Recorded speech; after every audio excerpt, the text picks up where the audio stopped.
Mistake Inside by James Blish, originally published in Startling Stories, March 1948. Narrated by Tom Trussell.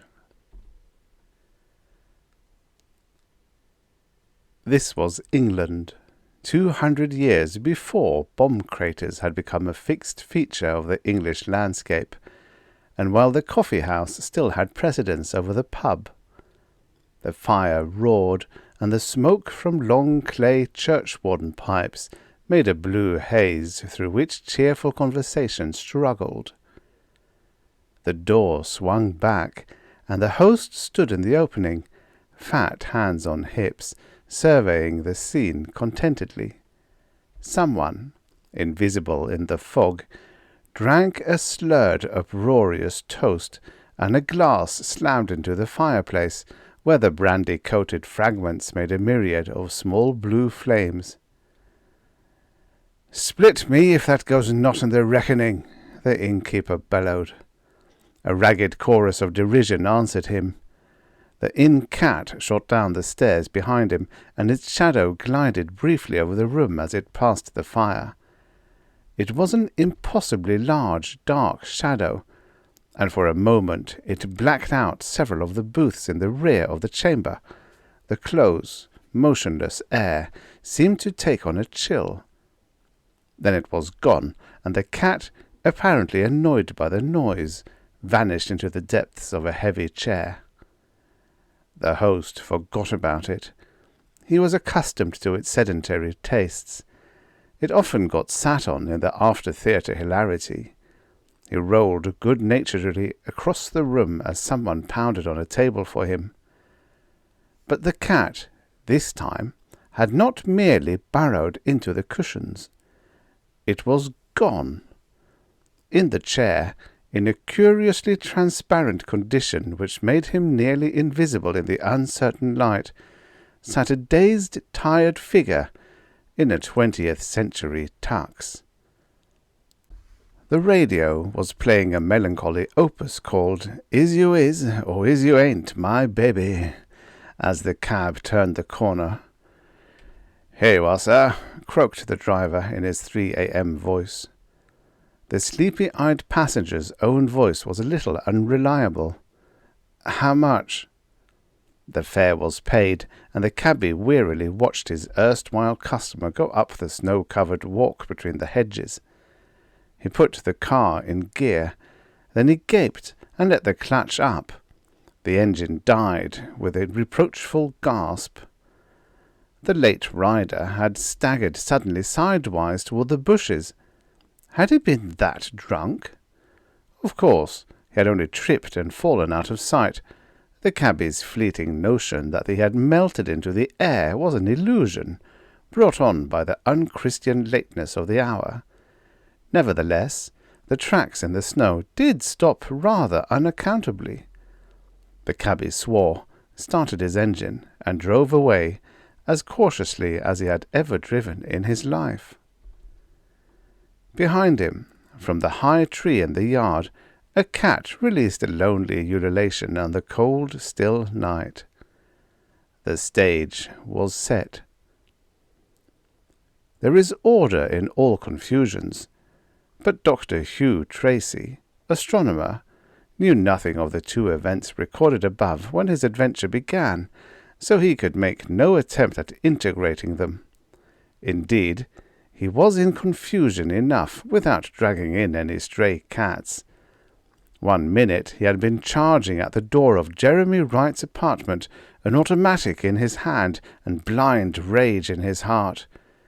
As his shoulder had splintered the panel, the world had revolved once around him, like a scene-changing stunt in the movies. The scene had changed, all right.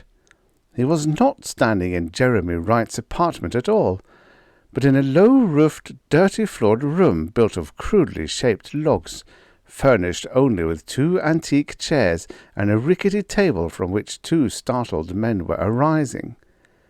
The 2 were dressed in leathern jerkins of a type fashionable in the early 1700s. "I beg your pardon," he volunteered lamely. "I must have mixed the apartments up." He did not turn to go immediately, however, for as he thought disgustedly concerning the lengths to which some people will go to secure atmosphere, he noticed the dirty mullioned window across the room. The sight gave him a fresh turn. He might just possibly have mistaken the number of Jeremy Wright's apartment, but certainly he hadn't imagined running up several flights of stairs. Yet, beyond the window, he could see plainly a cheerful, sunlit street. Sunlit. The small fact that it had been 3 a.m. just a minute before did not help his state of mind. "Might I ask what you're doing breaking out of my room in this fashion?" one of the queerly costumed men demanded, glaring at Hugh. The other, a younger man, waved his hand indulgently at his friend and sat down again. "Relax, Jonathan," he said. "Can't you see he's a transportee?" The older man stared more closely at the befuddled Dr. Tracy. "So he is," he said. "I swear, since Yarrow came to power again, this country have been the dumping ground of half the universe. Wherever do they get such queer clothes, do you suppose?" "Come on in," invited the other. "Tell us your story." He winked knowingly at Jonathan, and Hugh decided he did not like him. "First," he said, "would you mind telling me something about that window?" The two turned to follow his pointed finger. "Why, it's just an ordinary window, in that it shows what's beyond it," said the young man. "Why?" "I wish I knew," Hugh groaned, closing his eyes and trying to remember a few childhood prayers. The only one that came to mind was something about 14 angels, which hardly fitted the situation. After a moment he looked again, this time behind him. As he had suspected, the broken door did not lead back into the hallway of the apartment building, but into a small bedchamber of decidedly pre-restoration cast.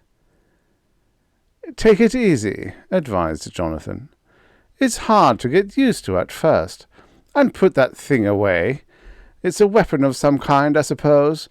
The last transportee had one that spouted a streamer of purple gas. He was a very unpleasant customer.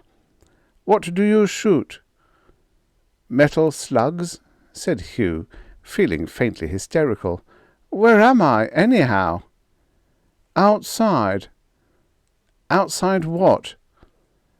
"That's the name of the country," the man explained patiently. "My name, by the way, is Jonathan Bell, and this gentleman is Oliver Martin." "Hugh Tracy, Ph.D., F.R.I.S., he added automatically. "So now I'm outside, eh? How far am I from New York? I'm all mixed up." "New York!" exclaimed Martin. "That's a new one. The last one said he was from Tirnambio. At least I'd heard of that before. How did you get here, Tracy?" "Suddenly," Tracy said succinctly. "One minute I was bashing at the door of Jeremy Wright's apartment, all set to shoot him and get my wife out of there, and then Bluey." "Know this Wright fellow very well, or anything about him?" "No, I've seen him once or twice, that's all. But I know Evelyn's been going to his place quite regularly when I was at the observatory." Bell pulled a folded and badly soiled bit of paper from his breast pocket, smoothed it out on the splintery tabletop, and passed it to Hugh. "Look anything like this?" he asked. "That's him! How'd you get this? Is he here somewhere?"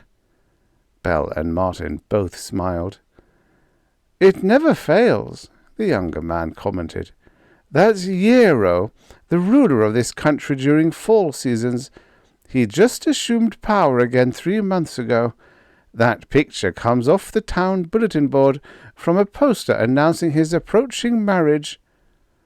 "Look," Hugh said desperately, "it isn't as if I didn't like your country, but I'd like to get back to my own. Isn't there some way I can manage it?" "Sorry," Martin said. "We can't help you there. I suppose the best thing for you to do is to consult some licensed astrologer or thaumaturgist. He can tell you what to do. There are quite a few good magicians in this town. They all wind up here eventually, and one of them ought to be able to shoot you back where you belong." "I don't put any stock in that humbug. I'm an astronomer." "Not responsible for your superstitions. You asked my advice, and I gave it." "Astrologers!" Hugh groaned. "Oh, my lord!" "However," Martin continued, "you can stay here with us for the time being. If you're an enemy of Yero's, you're a friend of ours." Hugh scratched his head. The mental picture of himself asking an astrologer for guidance did not please him. "I suppose I'll have to make the best of this," he said finally. "Nothing like this ever happened to me before, or to anybody I've ever heard of, so I guess I'm more or less sane. Thanks for the lodging offer.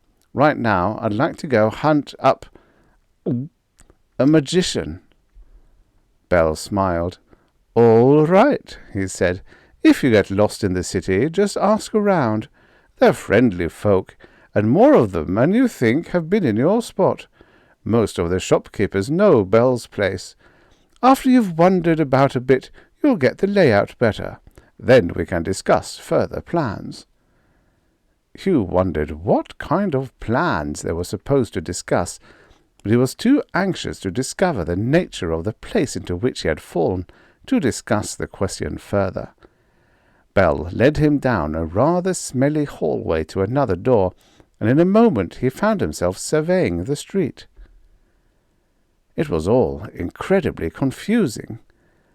The language the two had spoken was certainly modern English, yet the busy, narrow thoroughfare was just as certainly Elizabethan in design. The houses all had overhanging second stories. Through the very centre of the cobbled street ran a shallow gutter in which a thin stream of swill-like liquid trickled. The bright light flooding the scene left no doubt as to its reality, and yet there was still the faint aura of question about it. The feeling was intensified when he discovered that there was no sun. The whole dome of sky was an even dazzle. It was all like a movie set, and it was a surprise to find that the houses had backs to them. Across the street, perched comfortably in the cool shadows of a doorway, an old man slept, a tasseled nightcap hanging down over his forehead. Over his head a sign swayed. "Coppersmith."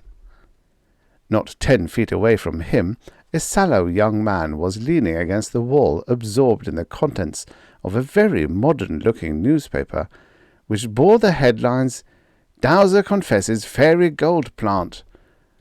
Lower down on the page, Hugh could make out a boxed item headed, "Stiletto killer feigns insanity." In a moment he was sure he wouldn't have to feign it. The paper was as jarring an anachronism in the Shakespearean street scene as a 6-cylinder coupe would have been. At least he was spared having to account for any cars, though. The conventional mode of transportation was horses, it seemed. Every so often one would canter past it recklessly. The riders paid little regard to the people under their horses' hoofs, and the people in their turn scattered with good-natured oaths, like any group of 20th-century pedestrians before a taxi. As Hugh stepped off the low stone lintel, he heard a breathy whistle, and turning, beheld a small red-headed urchin coming jerkily toward him. The boy was alternately whistling and calling, "Here, Fleet, Fleet, Fleet! Nice doggy! Here, Fleet!" His mode of locomotion was very peculiar. He lunged mechanically from side to side, or forward, as if he were a machine partly out of control. As he came closer, Hugh saw that he was holding a forked stick in his hands, the foot of the Y pointing straight ahead, preceding the lad no matter where he went. On the boy's head was a conical blue cap lettered with astrological and alchemical symbols, which had sagged so as to completely cover one eye, but he seemed loath to let go of the stick to adjust it. In a moment the boy had staggered to a stop directly before Hugh, while the rigid and quivering end of the stick went down to Hugh's shoes and began slowly to ascend. He was conscious of a regular sniffing sound. "Better tend to that cold, son," he suggested. "That isn't me, it's the rod," the boy said desperately. "Please, sir, have you seen a brown puppy?" At this point the stick finished its olfactory inspection of Hugh and jerked sidewise, yanking the boy after it. As the urchin disappeared, still calling, "Here, Fleet!" Hugh felt a faint shiver. Here was the first evidence of a working magic before his eyes, and his sober astronomer's soul recoiled from it. A window squealed open over his head, and he jumped just in time to avoid a gush of garbage which was flung casually down toward the gutter. Thereafter he clung as close to the wall as he could, and kept beneath the overhanging second stories. Walking thus, with his eyes on the soul-punishing cobbles, deep in puzzlement, his progress was presently arrested by collision with a mountain. When his eyes finally reached the top of it, it turned out to be a man, a great muscular thug, clad in expensive blue velvet small-clothes and a scarlet cape like an 18th-century exquisite. Was there no stopping this kaleidoscope of anachronism? "Where's your manners?" the apparition roared. "Move out!" "What for?" Hugh replied in his most austere classroom tone. "I don't care to be used as a sewage pail any more than you do." "Ah," said the giant, "wise guy, eh? Dunno your betters, eh?" There was a whistling sound as he drew a thin sword which might have served to dispatch whales. Hugh's Royal Society reserve evaporated, and he clawed frantically for his automatic, but before the double murder was committed, the giant lowered his weapon and bent to stare more closely at the diminutive doctor. "Ah," he repeated, "you're a transportee, eh?" "I guess so," Tracy said, remembering that Martin had used the word. "Where you from?" "Brooklyn," Hugh said hopefully. The giant shook his head. "Where you guys think up this here name is a wonder. Well, you dunno the customs, that easy to see." He stepped aside to let Hugh pass. "Thank you," said Hugh with a relieved sigh. "Can you tell me where I can find an astrologer?" He still could not pronounce the word without choking. Most of them are around the square. Only, just between you and me, buddy, I'll keep away from there till the parade's over. Yero's got an order out for arresting transportees." The giant nodded pleasantly. "Watch your step." He stalked on down the street. Looking after him, Hugh was startled to catch a brief glimpse of a man dressed in complete dinner clothes, including top hat, crossing the street and rounding a corner. Hoping that this vision from his own age might know something significant about this screwy world, he ran after him, but lost him in the traffic. He found nothing but a nondescript and unhappy alley cat, which ran at his approach. Discouraged, Hugh went back the way he had come and set out in search of the public square and an astrologer. As he walked, he gradually became conscious of a growing current of people moving in the same direction, a current which was swelled by additions from every street and byway they passed. There was a predominance of holiday finery, and remembered the giant's words about a parade. Well, he'd just follow the crowd. It would make finding the square that much easier. Curious snatches of conversation reached his ears as he plodded along. "Aye, in the square, sir. One may hope that it bodes us some change." "Of Yerowick, that of a young wife he gat his youth agoon, and withal." and prisoner any time this guy toys up, yez can count on getting it in the nick.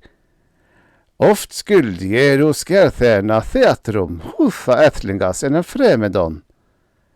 Most of the fragments were in English, but English entirely and indiscriminately mixed as to century. Hugh wondered if the few that sounded foreign were actually so, or whether they were some Saxon or Jutish ancestor of English, or perhaps English as it might sound in some remote future century. If that latter were so, then there might be other cities in outside where only old, modern, and future French was spoken, or Russian, or— The concept was too complex to entertain. He remembered the giant's warning, and shook his head. This world, despite the obvious sweating reality of the crowd around him and the lumpy pavement beneath his feet, was still too crazy to be anything but a phantom. He was curious to see this Yero, who looked so inexplicably like Jeremy Wright, but he could not take any warning of outside very seriously. His principal concern was to get back inside again. As the part of the crowd which bore him along debouched from the narrow street into a vast open space, he heard in the distance the sound of trumpets, blowing a complicated fanfare. A great shouting went up, but somehow it seemed not the usual cheering of expectant parade-goers. There was a strange undertone, perhaps of animosity. Hugh could not tell. In the press he found that he could move neither forward nor back. He would have to stand where he was until the event was over and the mob dispersed. By craning his neck over the shoulders of those in front of him, a procedure which, because of his small stature, involved some rather precarious teetering on tiptoe, he could see across the square. It was surrounded on all four sides by houses and shops, but the street which opened upon it directly opposite him was a wide one. Through it he saw a feature of the city which the close-grouped overhanging houses had hidden before, a feature which put the finishing touch upon the sense of unreality and brought back once more the suggestion of a vast set for a Merry England movie by a bad director. It was a castle. Furthermore, it was twice as big as any real castle ever was, and its architecture was totally out of the period of the town below it. It was out of any period. It was a modernist's dream, a Walter Gropius design come alive. The rectangular facade and flanking square pylons were vaguely reminiscent of an Egyptian temple of Amenhotep IV's time, but the whole was of bluey gleaming metal, shimmering smoothly in the even glare of the sky. From the flat summits floated scarlet banners bearing an unreadable device. A clustered group of these pennons before the castle seemed to be moving, and by stretching his neck almost to the snapping point, Hugh could see that they were being carried by horsemen who were coming slowly down the road. Ahead of them came the trumpeters, who were now entering the square, sounding their atonal tocsin. Now the trumpeters passed abreast of him, and the crowd made a lane to let them through. Next came the bearers of the standards, 2 by 2, holding their horses' heads high. A group of richly dressed but ruffianly retainers followed them. The whole affair reminded Hugh of a racketeer's funeral in Chicago's Prohibition days. Finally came the sedan chair which bore the royal couple, and Dr. Hugh Tracy at last lost hold of his sanity. For beside the aloof, hated Yero Jeremy in the palanquin was Evelyn Tracy. When Hugh came back to his senses, he was shouting unintelligible epithets, and several husky townsmen were holding his arms. "Easy, bud," one of them hissed into his ear. "Haven't you ever seen him before?" Hugh forced himself back to a semblance of calmness, and had sense enough to say nothing of Evelyn. "What is he?" he gasped. The other looked at him tensely for a moment, then, reassured, let go of him.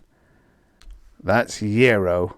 He's called many names, but the most common is the enemy. Better get used to seeing him. You can't help hating him, but it'll do you no good to fly off the handle like that." "You mean everybody hates him?" The townsman frowned. "Why, certainly, he's the enemy." "Then why don't you throw him out?" "Well—" The other burgher, who had said nothing thus far, broke in. "Prezenniuka prorolik zolda, zoldama mera del prazuza protial, prestanish fidelemiske brushkinovar." "Exactly," said the other man. "You okay now, bud?" Hugh said. "Yes, I'm all right." The crowd, still roaring its ambiguous cheer, was following the procession out the other end of the square, and shortly Hugh found himself standing almost alone. A sign over a nearby shop caught his eye. "Dr. Forney, licensed magician." Here was what he had been looking for. As he ran quickly across the square toward the rickety building, he thought he caught a glimpse out of the tail of his eyes of a top hat moving along in the departing crowd, but he dismissed it. That could wait. The shop was dark inside, and at first he thought it empty. But in answer to repeated shouts, a scrambling began in the back room, and a nondescript little man entered, struggling into a long dark gown several sizes too large for him. "Sorry," he puffed, trying to regain his right hand, which he had lost down the wrong sleeve. "Out watching the parade. May I serve you, young sir?" "Yes, I'm a transportee, and I'd like to get back where I belong." So would we all, indeed," said the magician, nodding vigorously. "Junior!" "Yeah, Pa." A gawky adolescent peered out of the back room. "Customer!" "Oh, Pa, I don't want to do in any trance. I'm dragging a ragbag to a rat race tonight, and I want to be groovy.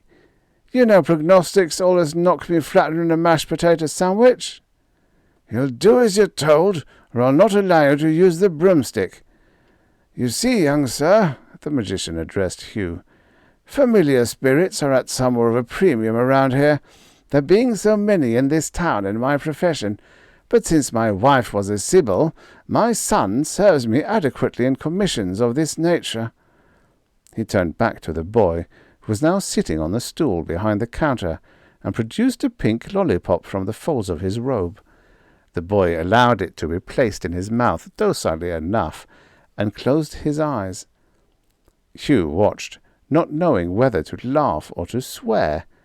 If this idiotic procedure produced results, he was sure he'd never be able to contemplate Planck's constant seriously again.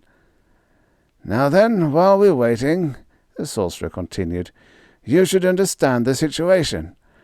All living has two sides, the inside and the outside.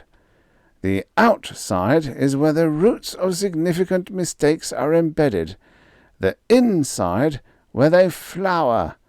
Since most men have their backs turned to the outside all their lives, few mistakes can be rectified. But if a man can be turned, as if on a pivot, so that he face the other way, he may see and be on the outside, and have the opportunity to uproot his error if he can find the means. Such a fortunate man is a transportee." So, in effect, existence has just been given a half-turn around me to put me facing outside instead of inside where I belong. A somewhat egotistical way of putting it, but that is the general idea. The magicians of many ages have used this method of disposing of their enemies, for unless the transportee can find his atavars, the symbols, as it were, of his error, and return them to their proper places, he must remain outside forever. This last many have done by choice, since none ever dies outside." "I'd just as soon not," Hugh said with a groan. "What are my atavars?" To turn a capstan, there must be a lever, and to pivot a man outside means that two other living beings must act as the ends of this lever and exchange places in time. Your Atavars changed places in time while you stood still in time and space, but were pivoted to face outside. At this point he reached over to the boy and gave an experimental tug on the protruding stick of the lollipop. It slipped out easily. All the pink candy had dissolved. "Ah," he said, "we're about ready." He made a few passes with his hands and began to sing. "Jet propulsion, dirocol, trochilminthus, musterol, plenum bolide ding an sich, shoot the savvy to me, great white witch." The tune was one more commonly associated with Pepsi-Cola. After a moment, the boy's mouth opened, and licking the remains of the lollipop from its corners, he said clearly, 200 night prowlers." "Is that all?" Hugh said, not much surprised. "That's quite enough. Well, maybe not quite enough, but it's about all I ever get." "But what does it mean?" "Why, simply this, that your Atavars are 200 years apart from each other, and that they are night prowlers." 200 years? And I have to find them? "They are represented by simulacra in the outside. You must identify these simulacra and touch each one. This done, they will exchange again, and you will be rotated inside. Have you seen any here?" A light burst in Hugh's brain. "I saw a man from my own age who looked like a bona fide night prowler, all right." "You see?" The magician spread his hands expressively. "Half the work is over. Simply search for another night prowler whose costume is 200 years older, or, of course, younger than the first. It's very simple. Now, young sir." The hands began to wash each other suggestively. Hugh produced a handful of coins. "That's no good," said the little man with a sniff. "I can make that myself. It's the city's principal industry. I don't suppose you have any sugar on you? Or rubber bands? No? How about that?" He prodded Hugh's vest. That was Hugh's Sigma Chi key, dangling from his watch chain. He had been elected to the Honorary Society by virtue of a closely reasoned paper on the deficiencies of current stellar evolution hypotheses. With a grin, he passed it across the counter. "Thanks," the thaumaturgist said. "I collect fetishes. Totem fixation, I guess." Feeling rather humble, Hugh left the shop and started back toward Bell's house by the most direct route his memory could provide. Now that he had begun to get his bearings, his stomach was reminding him that he had gone the whole day without food. On the way, he saw the known Atavar halfway down a dark alley, contemplating a low doorway sorrowfully. But when he arrived, the top-hatted figure was gone. By the time he entered the house where he had his first glimpse of outside, he was decidedly discouraged, but the pleasant smell of food revived him somewhat. "Good evening," Bell greeted him, though the ambiguous daylight was as unvaryingly bright as ever. "Find your astrologer?" "Yes, now I have to find a night prowler. You wouldn't be one by any chance?" The man laughed softly. "In a sense, yes, but I'm too old to be the one you want. You're Atavar hunting, I take it?" "That's it." "Well, I'm not a simulacrum. I'm a native here, one of the original settlers. Come on and eat, anyhow." He led the way into the room which Hugh had first seen, and waved him to the table. On it was a platter bearing a complete roast hog's head, with an apple in its mouth and 3 strips of bacon between its ears, a pudding, a meat pie, a spitted duckling, 3 wooden trenchers, boards used as plates, and 3 razor-sharp knives. obviously forks, were not in style outside. "Has Hiero's administration caused a potato shortage?" Hugh asked curiously. "Potato? No. You transportees have odd ideas. You mean potatoes to eat? Don't you know they're a relative of the deadly nightshade?" Hugh shrugged and fell to. There was bread, anyhow. During the course of the meal, the two pumped him about his experiences during the day, and he answered with increasing caution. They seemed to be up to something. He especially disliked young Martin, whose knowing smile, when Hugh described his belief that Hiero's queen was in actuality his own wife, irritated him. As the dinner ended, Bell came to the point. "You've heard Hiero spoken of as the enemy?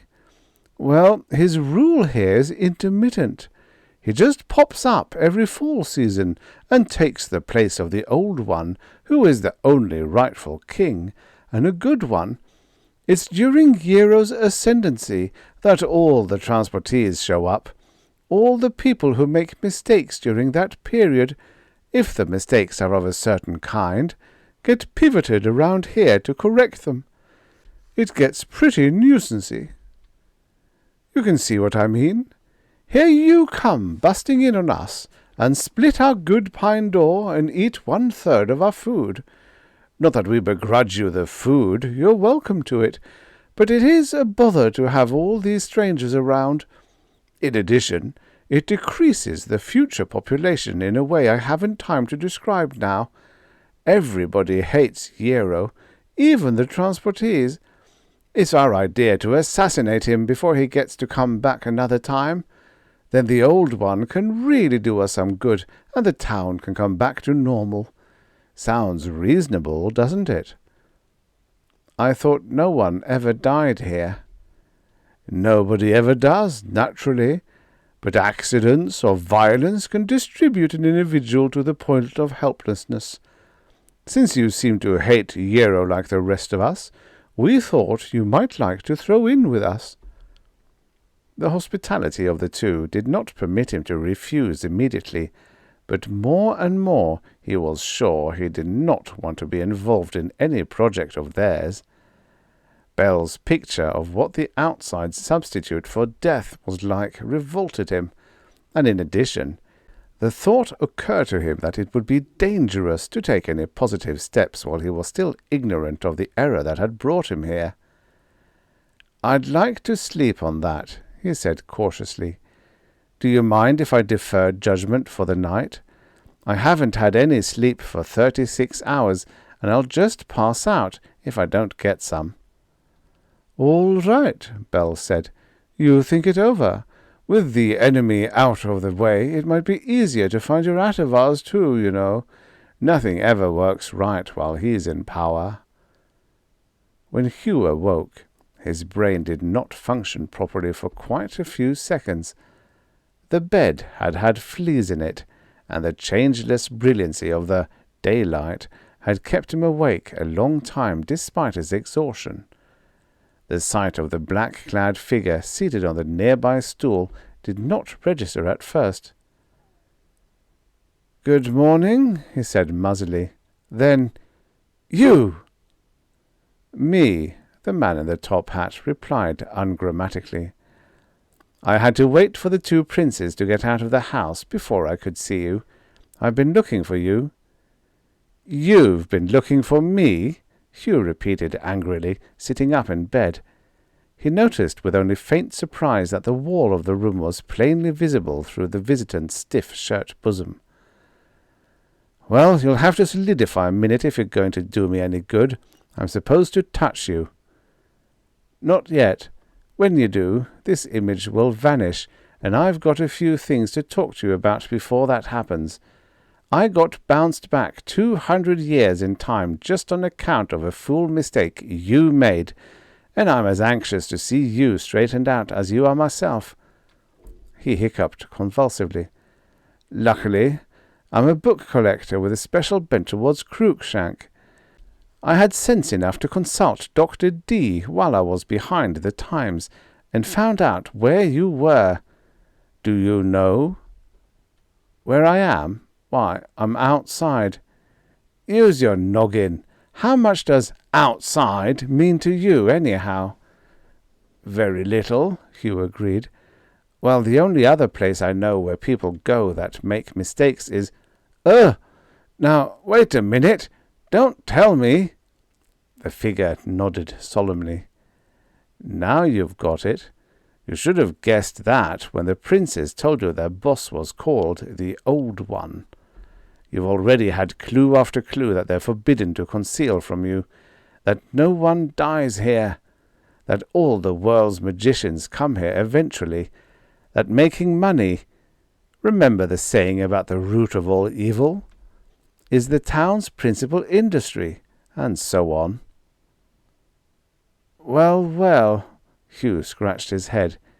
Hugh Tracy, Ph.D., F.R.I.S., spending a season in hell just like Rimbaud or some other crazy poet. The fall season at that. How Evelyn would love this, but it's not quite as I would have pictured it. Why should it have been? Hugh could think of no answer. Who's Hero, then? He's called the enemy. He's their enemy, sure enough. I don't know exactly who he is, but he's someone in authority, and his job is to see that the purgatory candidates get a chance to straighten things out for themselves. Naturally, the fallen buck him as much as possible, and part of the trick is to disguise the place somewhat, to keep its nature hidden from the transportees, the potential damned, and lure them into doing something that will keep them here for good. That bed you're in, for instance, is probably a pool of flaming brimstone or something of the sort. Hugh bounded out hastily. Hero establishes himself in the fortress of Dis, which is what that pile of chromium junk is, up on the hill, after you get behind the disguise. Every time he comes, he makes a tour through the town, showing himself to each newcomer in a form which will mean the most to that person. The important thing is that few people take kindly to being corrected in the fundamental kinds of mistakes that bring them here, so that 9 times out of 10, Hero's appearance to you makes you hate him. Hugh said. I begin to catch on, around the edges, as it were. To me he looked like a man I'd started out to murder a few days ago. You're on the track. Examine your motives. Use your head, son, and don't let the princes trick you into anything. The pellucid shape steadied and grew real and solid by degrees. The man in the top hat rose and walked toward the bed. Above all, don't hate Hero. His outstretched hand touched Hugh's sleeve, and he vanished on the instant with a sharp hiccup. There was no one in the house, and nothing to eat but a half-consumed and repellent-looking pudding left over from the night before, which he finished for lack of anything else, rather than out of any attraction the suety object had as a breakfast dish. Then he left the house in search of the other Atavar. The light was bright and cheerful as always, but he felt chilly all the same. Discovering where he was had destroyed all of his amusement in the town's crazy construction, and taken the warmth out of his bones. He eyed the passers-by uneasily, wondering as each one approached him whether he was seeing a prisoner like himself, a soul in eternal torment, or an emissary of the fallen whose real form was ambiguous. For the rest of the morning he roamed the streets in search of a likely-looking figure, but finally he had to admit that his wanderings were fruitless. He sat down on a doorstep to think it out. His Atavars were the symbols of his era. They were night prowlers, obviously because he had been one himself, gun in hand. The era itself was something to do with Jeremy Wright and Evelyn, not the impending murder, because it had not been committed, but some other error. The man in the top hat had been chosen, perhaps because he had conceived of right as a cavalier, a suave homebreaker, or something of the sort. Dinner clothes made a pointed symbol of such a notion. Of what else, specifically, had he suspected Jeremy? Tom-catting. He groaned and dropped his head in his hands, remembering the cat he had seen in conjunction with his first sight of the man in dinner clothes. How was he to find one ragged alley cat in a town where there were doubtless hundreds? Cats did not wear period costumes. He couldn't go around touching cats until something happened. He heard a sniffing sound and a thin, mournful whine at his side. He looked down. "Go away," he said. "I want a cat, not a mongrel pooch." The puppy, recoiling at the unfriendly tone, dropped its tail and began to sidle away from him, and gloomily he watched it go. Brown dog? Brown cat? Brown dog! An inspiration! "Here, Fleet," he essayed. The puppy burst into a frenzy of tail-wagging and came back, with that peculiar angled trot only dogs out of all the four-footed beasts seem to affect. Hugh patted its head, and it whined and licked his hand. "There, there," he said. "You're lost, I know. So am I. If your name is Fleet, we'll both be home shortly. It darn well better be Fleet." Hugh considered the animal speculatively. It certainly seemed to respond to the name, but then it was only a puppy, and might just as easily respond to any friendly noise. Grimly he sat and waited. In about an hour the dog began to get restless, and Hugh carted it across the street to a shop and bought it some meat, leaving in payment a letter from a colleague which the shopkeeper seemed to think was full of cantrips, charms of some kind. He then resumed his vigil. It was approximately 4 o'clock by his personal time-keeping system when he finally heard the sound he had been listening for, but not daring to expect. The voice of the red-headed urchin, calling his dog's name in incredibly weary tones. In a moment the boy appeared, his face tear-streaked, his feet stumbling, his eyes heavy from lack of sleep. The stick was still pulling him, and the conical cap, by a miracle, still rested askew on his head. The rod lunged forward eagerly as soon as it pointed toward Hugh, and the boy stopped by the doorstep, the divining rod pointing in quivering triumph squarely at the puppy. The boy sat down in the street and began to bawl. "Now, now," said Hugh, "you found your dog. Don't cry. What's the matter?" "I haven't had any sleep or any food," the boy snuffled. "I couldn't let go, and the dog could move faster than I could, so I've been pulled all over the city, and I'll bet it's all the old one's fault too." His voice rose rapidly, and Hugh tried to calm him down, a little abstractedly, for in the reference to the old one, Hugh had recognized the boy's real nature, and knew him for an ally. "Wait till I tell Evelyn," he told himself, "that I've seen an archangel and one of the cherubim face to face, and hatched plots with the fallen. I saw your dog, and I figured probably you'd be along." "Oh, thank you, sir. I guess I'd have spent the rest of eternity chasing him if you hadn't held him until I could catch up with him." He looked angrily at the forked stick, which now lay inert and innocuous on the cobbled pavement. "I used the wrong spell, and it had to smell people. No wonder we could never get close enough to Fleet for him to hear me." "Do you think you could make the rod work again?" "Oh, yes, sir. Only I never would." "I want to use it. Do you mind?" "I don't mind. It's my uncle's, but I can always cut another one. Only it won't work without the hat, and I took that from my uncle too. He's an authority," the urchin added proudly. Hugh thought of Goethe's Sorcerer's Apprentice and grinned. How come you didn't shake your head and knock it off when you got tired?" "Oh, the hat only starts it. After that it goes by itself. I just didn't want to lose my uncle's hat, that's all." "Good for you. Then suppose I borrow the hat for just a minute, and you grab it when the stick starts. I want to find a cat." The boy shook his head doubtfully. "I wouldn't want to do it myself, but it's your business. What kind of cat? I have to make up a spell."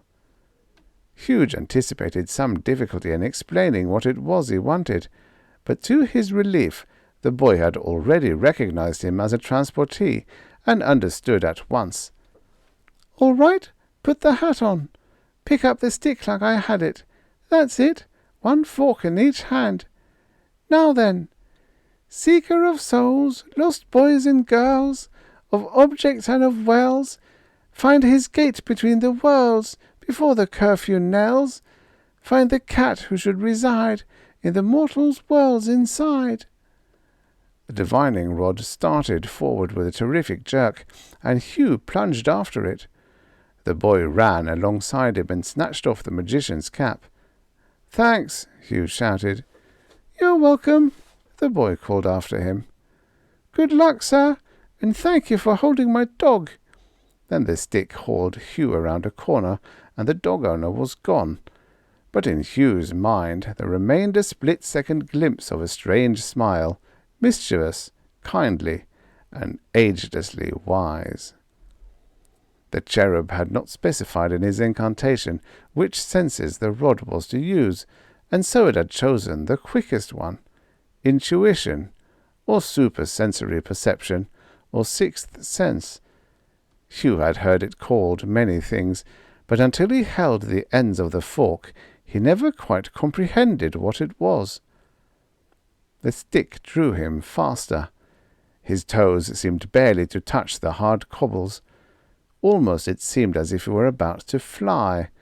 Yet, somehow, there was no wind in his face, nor any real sensation of speed. All about him was a breathless quiet, an intent hush of light through which he soared. The houses and shops of the town sped by him, blurred and sadly unreal. The outlines danced waveringly in a haze of heat. The town was changing. Fear lodged a prickly lump in his larynx. The facades were going down as he came closer to his own world. He knew that before long the conventional disguises of the town would be melted, and hell would begin to show through. Startled faces turned to watch him as he passed, and their features were not as they should be. Once he was sure he had confronted Belle and Martin for an instant. A cry, distant and wild, went up behind him. It had been Belle, or was it Belial? Other feet were running beside his own. Shortly there were other cries, and then a gathering roar and tumult of voices.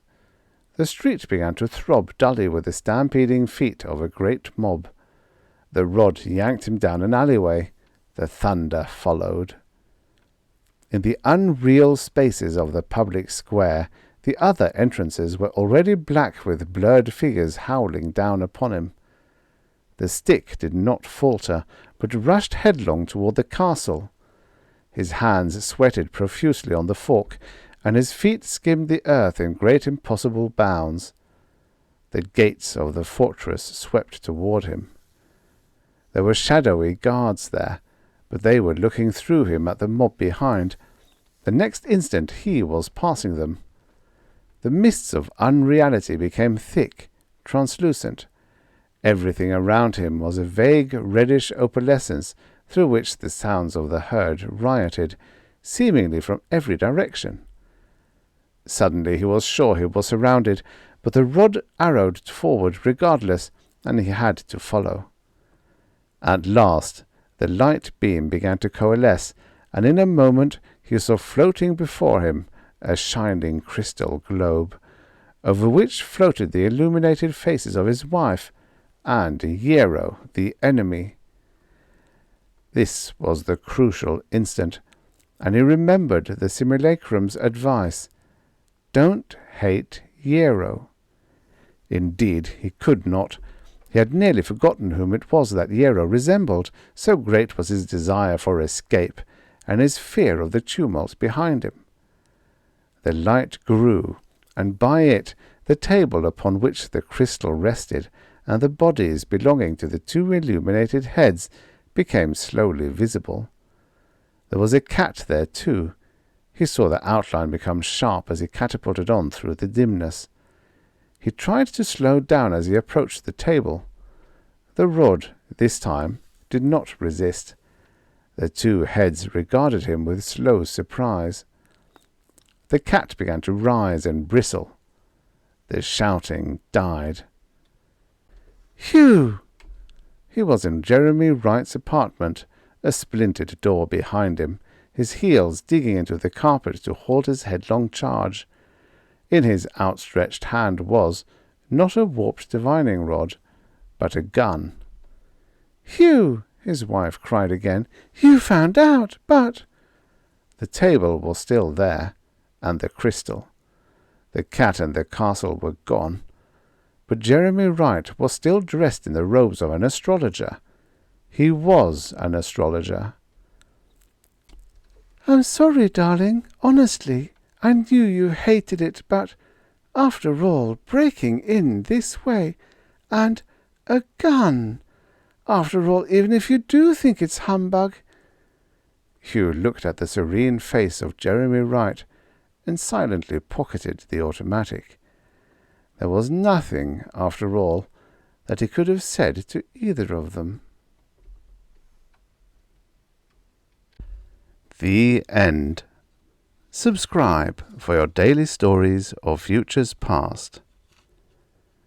And for all of you who believe I am an AI voice, I have a little song. Daisy, Daisy, give me your answer, do. I'm half crazy.